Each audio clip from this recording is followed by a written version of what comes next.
Thank you. Mr. Stewart. What we have now is a race to the bottom. As I told you earlier, 250 million plus annually spent on what I like to call the New Brunswick corporate welfare subsidy strategy. We have all these economic agencies, and they've proved that they're not qualified to pick between winners and losers. Failing companies between other failing companies, the Algonquin Hotel or the Carrick Shipyard. These are losing endeavors, no matter how you look at it.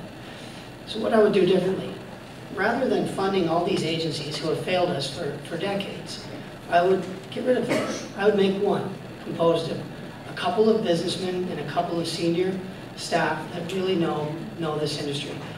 And beyond that, I would take the provincial income tax portion and eliminate it for all small and medium-sized businesses.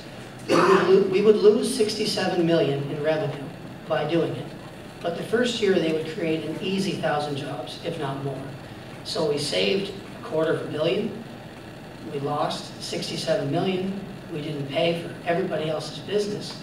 And we let the private sector take hold. Smaller government is better as well. I believe in that.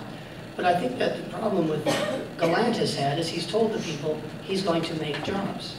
So if I'm doing an announcement in 2013 about a mining company who's creating 300 jobs, and 2 years later, when Gallant is premier, he's cutting a ribbon and paying for 80 of those.